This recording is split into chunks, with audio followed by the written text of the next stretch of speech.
action in the playoffs. And of course, there's the FACEIT preseason going on, but that's not the most exciting matches. So we're going to focus on the CA and CR6 playoffs at this point. We'll give a little picture of how the regular season ended up, and we will dive into how that all matched up, how the brackets broke down, and then some of the matches that have already happened, some of the matches that haven't been recorded, but Syntax and I got to watch a little bit of, and we'll just go from there. We'll try and keep it short, sweet, and to the point because the playoffs are happening, and chances are there are going to be a lot of matches going on today and tomorrow that you will want to watch. So we'll just dive right on in. We have, boom, let me pull up the Chrome browser. Boom, we have divisions. So this is the CR6 regular season breakdown. We've got the Mountain Division, CU Boulder Black being the undefeated champions of the Mountain Pacific Division. Congrats to them. There's some more things that Syntax and I will have to talk about with them, but 5-0, it can be deceiving. I'll just leave it at that. CSULB following them up, 4-1. Cal Esports 4-1. Boise State, UCSD, UBC Gold. UBC Gold being one of, what was it, 3-2 teams. There were only 5 3-2 teams who made it into the playoffs. So 5 3-2s. What was the other stat? Let's see, 5 3-2s and 4 5-0. So there were 23 teams who were 4-1. We are really, really, truly seeing the cream of the crop when we look at the playoffs, because everyone went through and just pretty much dominated their leagues. Like, with only 5 teams who were 3-2, 1 from each division, they were like just limping in, just very clearly limping in. So they got in basically on round differential. That was the only thing that mattered. They were just a round or two better than others. So like UBC Gold sitting here at 3-2 with 19 round differential, they won out over UC Irvine by 3 rounds. Like, that's how close some of these matchups got. So as I pull, go ahead. Literally 1, 2, 3, 4, 5, 6, 7 teams were all 3-2. All of them separated by only round differential. Yeah. So UBC Gold qualified for the blue stands for the premier, right? For the Yep, the premier playoffs. So UBC Gold qualified for the premier playoffs by 3 rounds from the next half guy. of a half. Yeah. Yeah, that's just crazy. It's just how tight we're going to be getting with all these. So congrats to all these teams making it into the playoffs. And I mean, come on, SFSU Gators making it in with a -6 round differential. That's an achievement right there. For me, that's really hard to understand how that happens. How you go -6 and yet you still have a winning record and you make it into the playoffs. They must have just got they must have just like one bad match or something. Like one of those matches they lost must have just been like a total defeat. I think that's the only reason I can think of. Yeah, that would make sense. And I mean, the fact that it's the only -1, because I mean, right underneath them for the next 2 teams that didn't even qualify for the playoffs, they have a positive round differential, yet they lost 1 more game. Yeah, that's funny. Okay, so on to the Gulf standings. We have Texas Tech 4-1 with 1 round above MSU Esports. MSU has just come in guns blazing. I had a lot of hope for Oregon State Black in the last division, but they were like 3rd seed in the open playoffs. But my biggest hope for this season was basically MSU. And so to see them competing with Texas Tech, who has been scary this season, they've come out very strong and kind of on top of the other Texan teams. So to see MSU literally 1 round behind them is pretty cool. Otherwise, I mean, this again. This was the group of death that I was kind of worried about. You have Texas Tech, MSU, Longhorn, UTSA, A&M Maroon. I'm not sure about SHH or SHSU. That's Sam Houston. That's also Texas. Jeez, come on, share some talent, y'all. And you got LSU or not LSU. I'm terrible. Another Louisiana, University of Louisiana, then Texas State, Oklahoma. They're coming in competitive, which just reinforces like those states that are close to Texas also end up being highly competitive. UTA, Arlington, coming in. That's a Texas team as well. Is it really? Yeah. I mean, it makes sense. Texas is massive, but here, this is one school I want to highlight. Maryville. Maryville is like a program that is like so far beyond everyone else's in terms of competitive scouting and playing and providing scholarships and saying we are going to be the best esports team in the country. They're building that program hands down. They're building that out. They have so much experience and so much investment already into their varsity program that it's no wonder that Maryville just kind of boop, here they are, competitive. They hadn't been the last few years because they've been focused on other games, but now that Rainbow Six is sticking around, it's been proven over the last couple of years, Rainbow Six Esports, but then also the collegiate investment, I think, in FACEIT, and knowing that they have so many connections to other esports and both professional and other collegiate games, they knew that Rainbow Six was a game that they're going to have to get competitive in. So this is them dipping their toe, and they're already qualifying for playoffs, which is a statement to be said. And you'll see them climbing very quickly, I believe. Anything on the Gulf Coast? No, not really. I'm just amazed at how many Texas teams are in here. Right. That kind of dominates the Gulf Coast division because you've got like 1, 2, 3, 4, 5, 6, 7, 8 Texas teams in this division. Yep. All of them towards the top. Eight in the top 12 are in the playoffs. Like seven in the top 12, 8 being the Baylor team one just below. Okay. Jeez. Yeah, that's just dominant. But one thing I do have to feel bad about is happening today and happening right now. I don't know if Rainbow Six is right now, but happening right now is the third annual Esports Egg Bowl rivalry matches between MSU and Ole Miss. When you look at these stats, when they go to play Rainbow Six later today, it's not even a coin flip. This is just, you've taken your stack of quarters to the bank and said, this is how it is. MSU 4-1 and a round differential of 36. Ole Miss all the way at the bottom. 1 win, 4 losses, negative 28. Almost the complete opposite. 4 wins, 1 loss for MSU. 1 win, 4 losses for Ole Miss, and 36 round differential and a negative 28 for Ole Miss. This is going to be a slaughter. But I definitely encourage everyone to go support that rivalry matchup. The schools do a great job supporting their esports clubs, and it's going to be a very long day with multiple games being played. So if Rainbow Six may not be your thing, plenty of other matches going on. They've already played Call of Duty, but other games going on. Shout out to them for putting that on.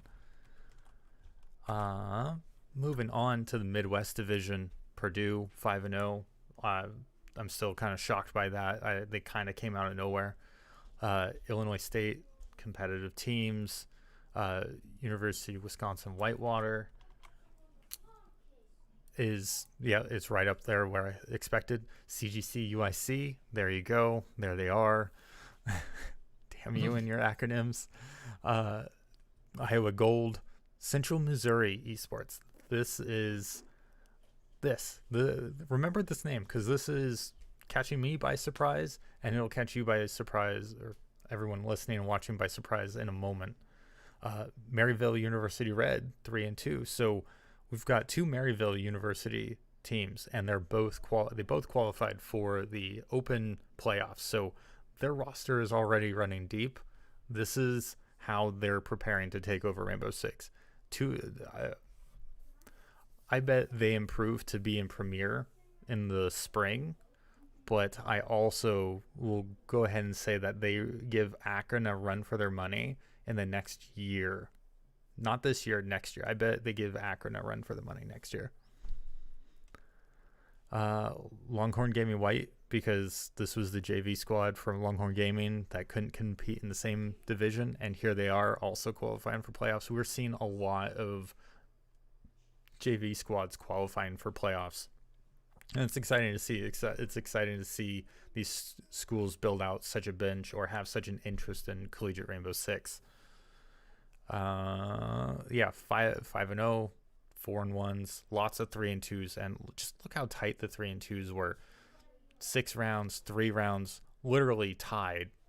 They were, if either one of them were going to be in contention for a premier slot, I wonder how they would have determined the tiebreaker if round differentials were so tight. But then 9, and then it just drops. But when you look at the negative round differentials, you can see that even -2, -1, like 2 and 3, again, 2 rounds separating them. We have some really close competition, and this is by far probably my favorite organization of CR6, where we're not getting so much as random matches as we are getting very highly competitive ones. And it seems like localizing or regionalizing these divisions has really done dividends to create a pretty wholesome experience for a lot of competitors. And the more we get this information now, and they start pre-seeding things when we go into the spring or into the next year's season, it's only going to get better. Like, as they start stack ranking matchups, this is going to be a highly competitive league. And I think that they still have the community on their side over FACEIT at the moment. So CR6 has a lot to live up to and a lot to keep building off of.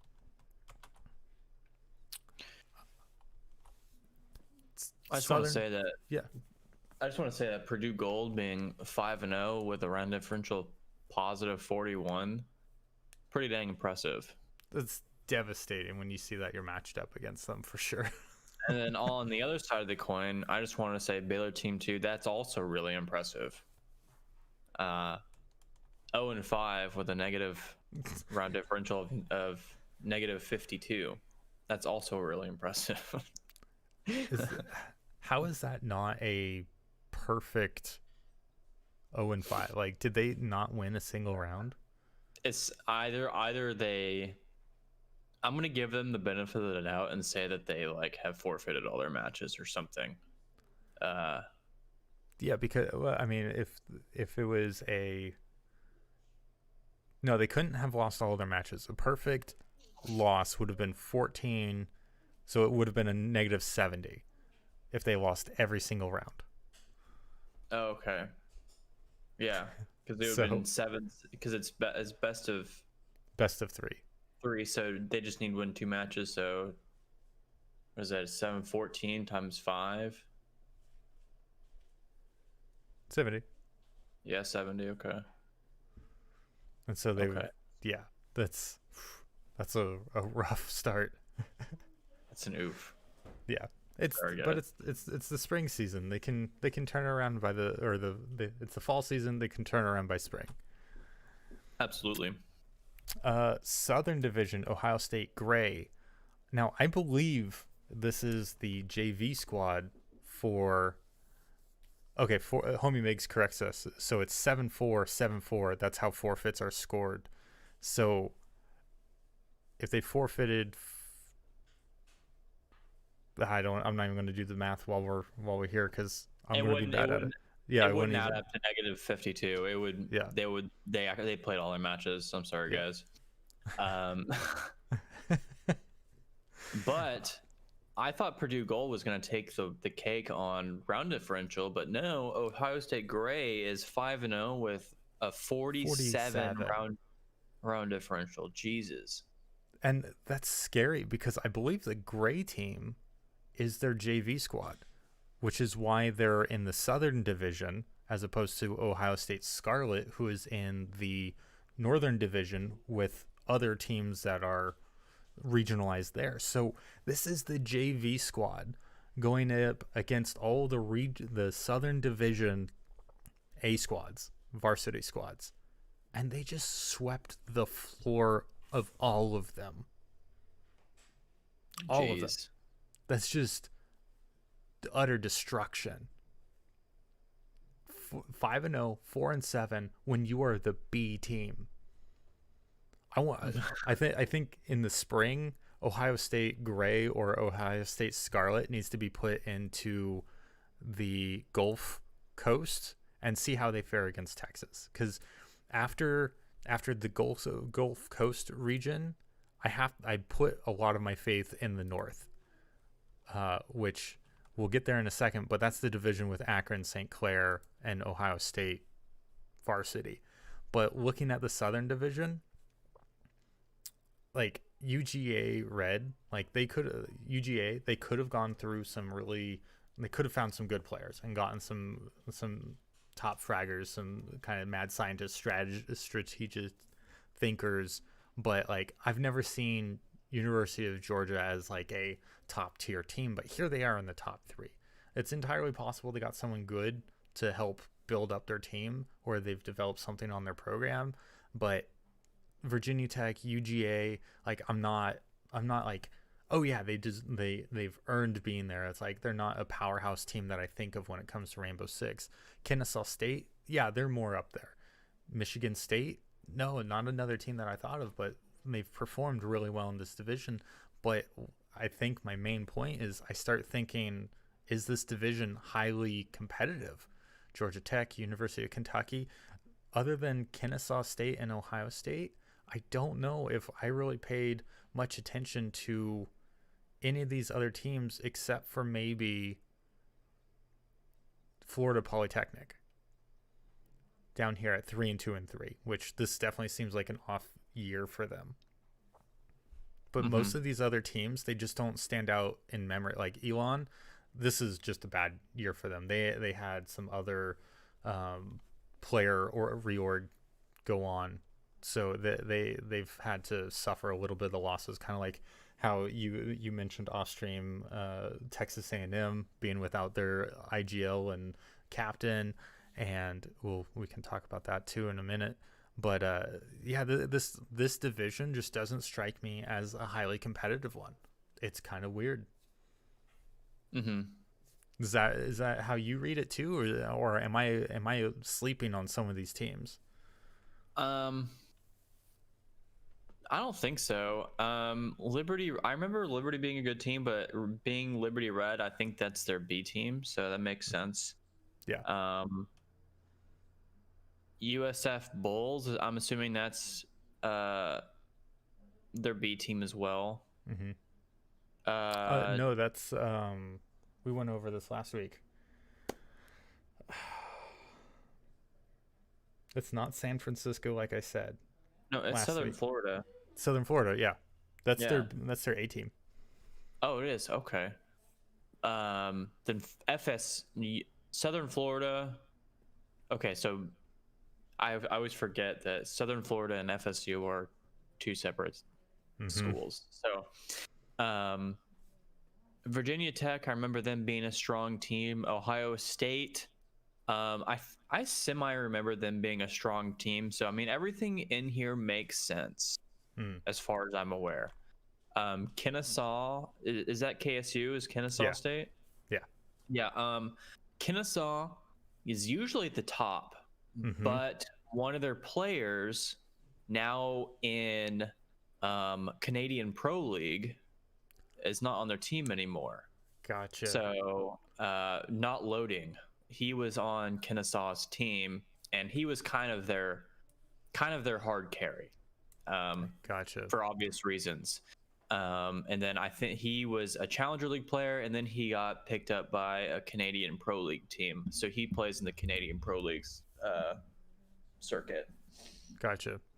So, and I mean, even then, KSU 4-1 with a round differential 27, highly competitive against UGA, Virginia Tech, Ohio State, above Michigan State, and like decisively so over the bottom two who competed and or who qualified for the Premier League playoffs. So, I mean, as much as not having their pro player with them anymore hurt them, they're still holding their own. So I have a lot of faith in the guys who are still there to be able to turn things forward and even push pretty far into the playoffs. Let's get through this last division, which shouldn't be too much of a surprise with the teams that qualified. Akron 5-0, St. Clair, Ohio State Scarlet, Toledo Blue, University of Montreal, Boston University, Northeastern Club. Yeah, I mean these are the teams that are clearly a cut above the rest. Like Northeastern has done a lot of work. I think they suffered a really unfortunate matchup early on, and it was just a misstep for them, which hurt their round differential and hurt their chances of a 4-1. But they've been working really hard. Beyond that, it's Alfred State. They started off well, but then after losing to Akron, they couldn't win decisively from their following matchups, which puts them pretty close to the very middle of the running, like 3-round differential from the next 3 teams. Isn't that hard to come back from or to develop into?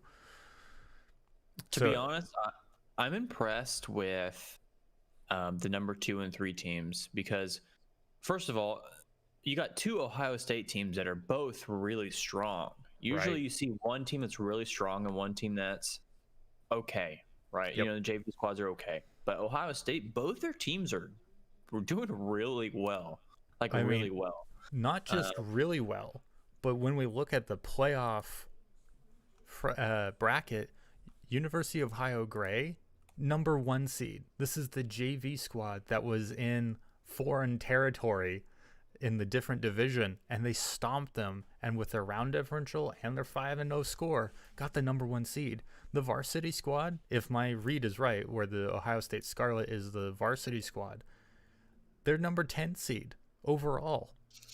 So, which makes me really wonder if the Southern Division, where Ohio State really took it to all those teams in that area, is actually a competitive league, which makes me think that I wonder how Northeastern can actually stack up against them, considering Northeastern was in the same division as Akron, St. Clair, Ohio State Scarlet, Toledo, Montreal, Boston. Of course they're going to have a hard time having a great record and a great round differential. That's going to be really hard to do, especially when you have Akron with 32 round differentials, St. Clair 36, Ohio State 35, 28, 24. Like that's just like the higher the numbers go in that top 5 or 6, the harder the plummet is going to be as soon as you get to the bottom of 4-1 or the bottom or the top of 3-2. Like it's just not going to be a competition. That top 5 is so cemented in there that Northeastern doesn't look as good on paper, but honestly, this could be a real matchup. This could be a real tight game, even though it's the top team versus the bottom seeded team for the Premier playoffs. So something to be excited about when that match happens. If it hasn't happened already, I'd be devastated to find out that I missed that one. Some of the other matchups that will be interesting: 16-17, University of Montreal, Michigan State. This is a test to see if Michigan State is as good as they have shown themselves to be in the regular season. St. Clair, UTSA. We actually saw that matchup last night. St. Clair ended up winning that one 2-1. There was, sorry for the spoilers, folks. Hopefully it's not ruining anybody's day, but we got a report on what's here. Now, where is my OneNote? Where did that go? It's not on my screen. Bad me. I must have closed it. Yeah, it looks like I closed it. Terrible. But it was a really close game. The first map, UTSA ended up swinging it at 7-5. when I believe St. Clair had a 5-4 lead, so they got the swing and they took map 1. I'm like, okay, UTSA, and they were down their top fragger who was out, unfortunately. I didn't hear exactly why, but to hear that one of their top fraggers was out, and you're going up against St. Clair, who is just clean the floor with everyone that they seem to go up against, basically. Maybe not the most clean, kind of like Ohio State Gray style, but I mean, number 9 seed, they've earned that top 10 finish with how closely that is. I mean, 5 of those teams are 5-0, so only 4 other teams beat them for being, or 3 other teams beat them in 4-1 category. Tight competition is what I'm saying, all the way through like the top 30, which is going to be crazy when you break that down number wise. But St. Clair ended up coming back, winning map 2, I believe it was 7-4, and map 3 was just a killing field for St. Clair. It was just target practice. It seemed like where they went 6 rounds straight and gave up the first round in the second half and then finished it out in the second round. It was a very fast map 3. So that's kind of St. Clair. UTSA just kind of ran out of gas, maybe missing their top fragger on other maps, but they put their best foot forward with the first 2 maps, and it just seems like their map pool may not be that deep in terms of where their talent lies. But yeah, unfortunate. Well, even with missing their top fragger, Clubhouse, the way that Clubhouse went, it leads me to believe one of 2 things, or maybe a little bit of both, is that either UTSA did not prepare for Clubhouse, that they didn't they didn't practice it, or they weren't very strong in it, or St. Clair is just really good at Clubhouse, or it could be a little bit of both, right? Yeah. And I mean, like Homie Mix is saying, like, even with missing a key player, it was close. Like, yeah, UTSA took a map from St. Clair without their top fragger, and they came back on that map. Like, that shows a lot of heart. That shows a lot of talent on the team. And like, they kept it close on map 2, and I think they just might have ran out of gas on map 3. Could have been. Yeah. So I mean, there's lots of other matchups that we could discuss, but the main one I want to call out so far that's happened is CU Boulder Black falling to Central Missouri Esports, the number 4 seed, falling to the 29 seed. Now, CU Boulder Black was 5-0 in this division, or in this league, but they were like 2 partial wins, 2 draws, and a loss in CEA.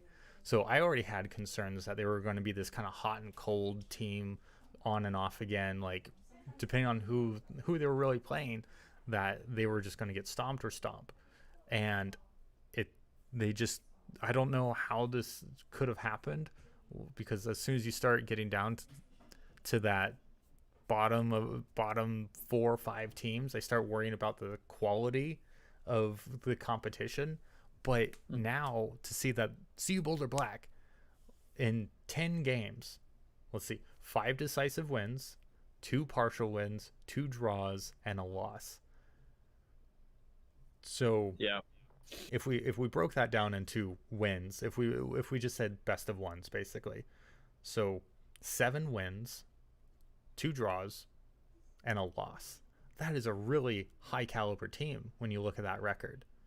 If you could break down the CEA and CR6 league scoring, like, that's a good record to have.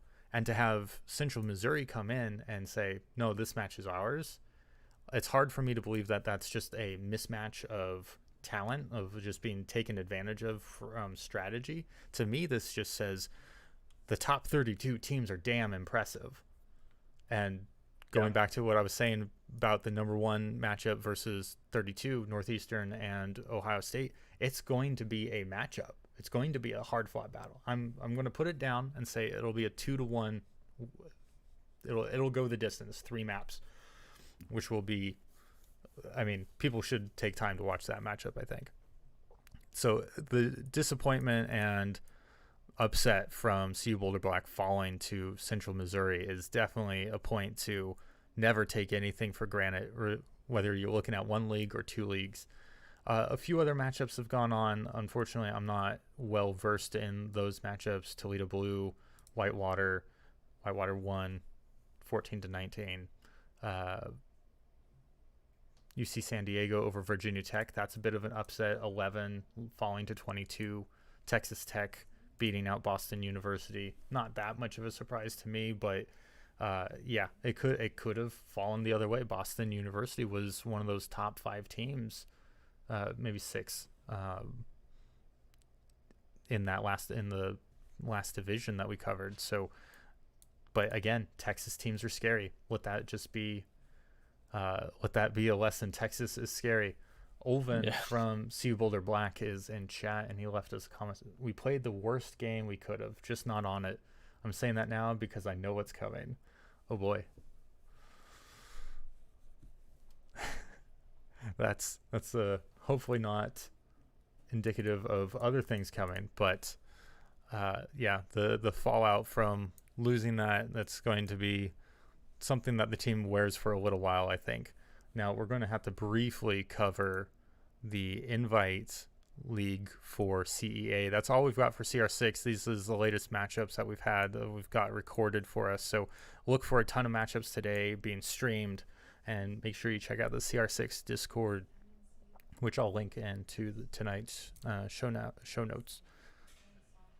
Outside of that, when we go over to CEA, we can see that only a couple matches have been recorded so far in the invite playoffs. We've got, invite playoffs, we've got Akron over Rutgers, 1/8. Can't be too surprised there. It's Akron and Rutgers. CU Boulder Black also falling to Madison 2-1. That may be, that's a second falling for CU Boulder Black after having such a strong showing in CR6 and qualifying to be top 4 in CEA. That's another hard loss to take. But Madison Esports Red was just going to be a tough competitor anyways. They've really proven themselves the last couple of seasons. Florida FIU over and playing Pennsylvania State. I think that'll be a good matchup overall. FIU, highly competitive. They took it to Akron last year. But Pennsylvania, that was in CRSL, not CEA. But apparently FIU beat PSU. Oh, so yeah. That match is already done. Yeah. Perfect. There you go. I was right. So that's one for me on our brackets, right? And then Michigan beat RIT. Michigan beat RIT. So we're still waiting. It's possible RIT rides it out through the losers bracket, but RIT versus Akron would be a rematch from last spring's championship. So we can still have that, but I don't think we're going to have it, honestly. Michigan and FIU and Madison are just square opponents. Like I think we'll see one of those 4. So Akron, absolutely, I see going to the playoff or to the championship, but then I think it's a toss up between Madison, FIU, or Michigan Tech. We'll see one of those 3 teams ride it out back through the losers bracket. And if I had to put money on it, I would probably say FIU, just because they were so close to Akron last season in the last season for CRSL, and it wasn't until the finals that they actually lost to Akron. So the fact that they're number 2, and they were highly competitive against Akron last season gives them, I think, the best chance to not only be performing against Akron, but also have the chops to take it to everyone else, which is proven by their number 2 seed. Yeah. Then Mig saying FIU playing without Mod and doing good is catching me off guard. I'm assuming Mod was one of their players. I mean, I guess that goes to show you that even without one of their good players, that they are a good team. So maybe it just wasn't all him. Maybe I guess they were just a good team.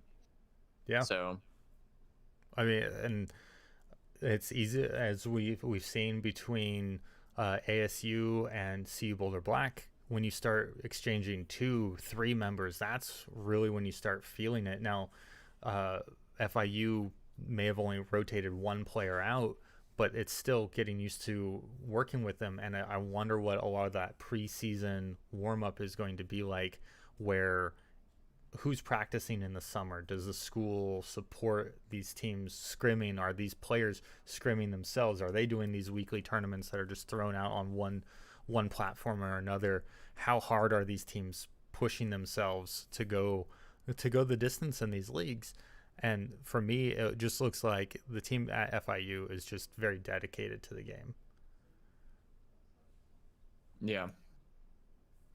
So that's where we're at right now. We got a couple of updates from folks in chat. If you know more about what's going on in the league or with your team, by all means, next time catch us on stream.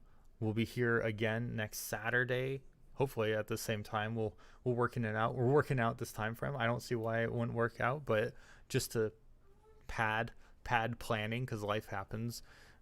We should be able to get this done again at the same time. So if you have information about your team and you want to share it in chat, we will happily have you in chat. So 10 a.m. here on, or 20 a.m. Pacific time on twitch.tv/WarlockerCall. You can also find it on Periscope if you follow me on Twitter.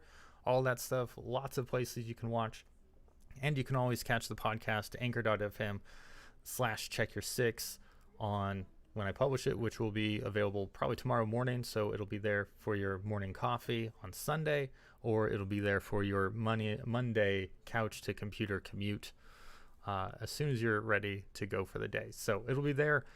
Make sure you follow along. We are wrapping up quickly today because it's Saturday. We've got a little bit of a late start. We're figuring out our work process. We are working diligently behind the scenes to improve the show. So work with us, help us out, give us your feedback, give us your input, be a participant, and we'll just keep making the show bigger and better each time around. Yeah, if there's any information that we don't cover enough that you guys would like to hear, please let us know, and we can try and incorporate that more. Yeah, and Homie Migs, Lucha Ulven, you guys are regularly in chat, so if you want to leave messages for us and just things that you learn along the week, because you guys are very well connected to the scene, please. And this goes for anyone else listening. Anchor.fm/checkyour6/message, and we will play your messages on stream. We will talk about the topics you want to talk about. We can make time for that. Let's just get some of that input, and so you can tell your team, hey, come say something. Broadcast your team. This is free advertisement for your club. This is free notoriety for your work in the scene and the community. We want to build up your teams, your clubs, everything that we can do for collegiate esports. We are trying to do here. So we're just focused on Rainbow Six. So help us out, helping you. That's all I can really say. We're peacing out a little bit early today, but that's my fault. Bad planning. We'll get it down. We'll have longer shows in the future. So everyone, have a good rest of your day. Syntax, you have a hair appointment to get to. I won't make you late. I'm not going to make you late. This is on me. I'm not making you late. Yeah, I got a hair and beard appointment, so. Yep, and I've got life duties with the puppy at my feet and the kids who need help with homework. So we've got Rainbow Six first and foremost on Saturdays, and then life. So it's an even balance, right? It is, yeah. All right. Thanks, everyone. Thanks, Lucho, Ulven, and Homie Migs for joining us in chat once again. And thank you, everyone, for listening. We look forward to seeing you and hearing you next week on the show. Take it easy, everybody.